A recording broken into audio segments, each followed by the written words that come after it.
That was a real tough test out there, and with the fans cheering up for the home team. How was it if you can summarize that 80 minutes? Well, firstly, it was an incredible atmosphere. It was awesome to see so many people in the stands and cheering. The noise was incredible, so that was brilliant, and it's great for the players to play in front of that kind of energy. And we always knew that Springboks would come out really hard at us. They're very physical side, and they definitely didn't disappoint, and they definitely took the game to us for the full 80, which was tough. For the dying minutes of the game, what was going through your mind when you see that they might actually level up the score? Yeah, the last few minutes was pretty tough to watch. Because after that first half, we'd had a lot of opportunities, but because I think we didn't convert and get that try at the end there, it kind of it meant South Africa were in the game for the entire 80, and and they definitely brought it to us.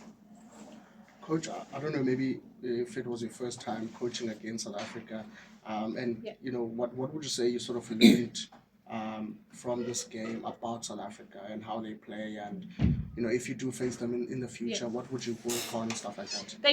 To be honest, they brought what we expected them to bring, which was a huge amount of passion and a huge amount of physicality, and they brought that in abundance. So we always knew that they're a really passionate nation, obviously a real passionate rugby nation, and the physicality they brought was pretty tough to stop.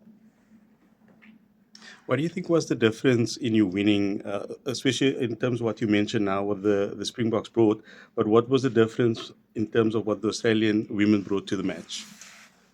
I think we were in that first half. We had opportunities wide, and we managed to move the ball well. But then, when we had those couple of tries disallowed because of the groundings, that kept South Africa in it. And then, obviously, playing in that second half, we just didn't seem to hold on to the ball well enough to be able to put pressure on.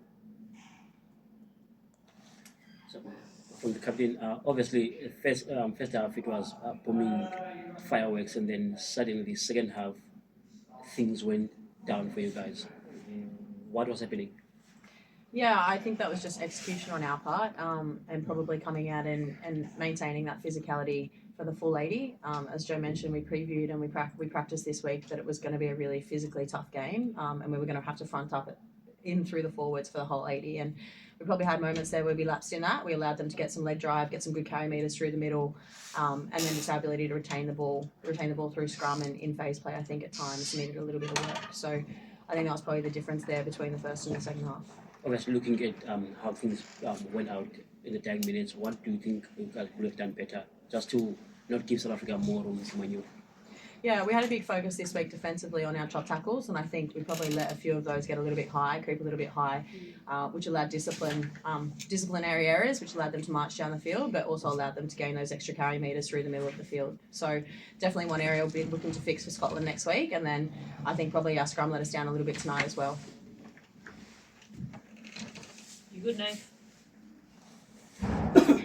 Just to start that final moment when Ash Masters coming up with a steal there, like just a comment on her and how much just the sort of her time and record really motivated that side in the last 5 minutes.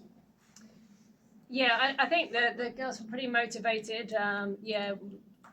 Regardless of Ash's milestone, but like the way Ash stepped up, she put some really big collisions in that last few minutes for us to stop their momentum, and all credit to her. And in the big moments, we need players like Ash to step up, and she did that.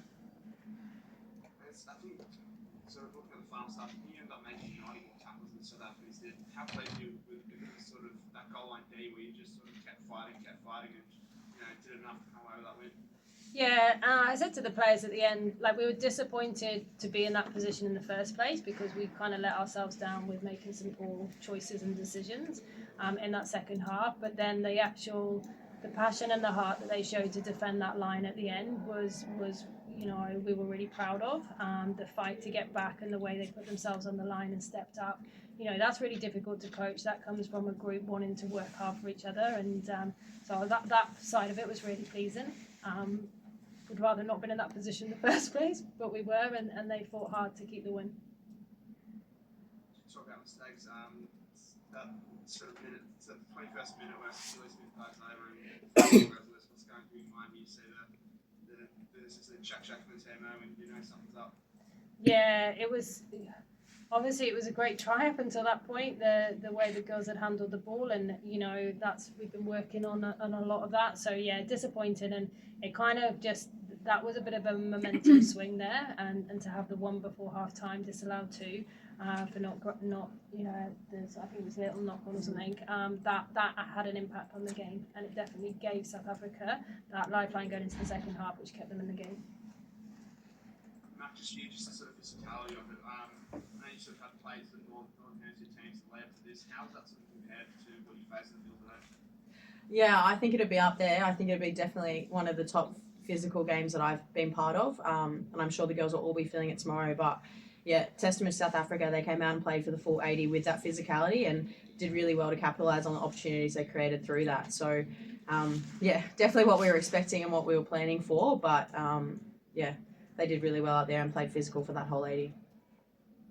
So for Scotland, I believe you missed the game last time the World Cup sort of two teams played. Like it always seems like a close one. What do you sort of know about them? What to expect? I guess probably without to the second they played against Japan. Yeah, definitely. And we've been reviewing them already coming into this tournament. I'm sure it'll get a little bit more diligent this week, but we know that they're going to be a really strong team. They've built really well over the last couple of years and have a really good, I guess, platform to play off in their forwards and their set piece. So we know we'll have to be really clinical in those areas, in and around our breakdown and our ball retention, and be willing to do that and able to do that for the full 80 against them this week. That's Joe for yourself. Just to bring you in the same question. You would have been sort of prepping them probably ever since you sort of encamped back down. Like, what's the sort of keys to try and shut down Scotland at this stage? Yeah, so like Matt said, Scotland are a really experienced side. They've got a lot of test caps in that squad, so we know how experienced they are, and they're a team now that really like to move and throw the ball around, and as are we. Sometimes not always at the right times, but so we know that they're a side on the up at the moment, and yeah, we need to be able to close them down defensively. Just finally, just a word on both your winners, Mayer and Desiree, particularly sort of how they were able to just turn the game with those sort of little one-off breaks from whether it was from their own half or just sort of kind of flip momentum as South Africa will come back into that game.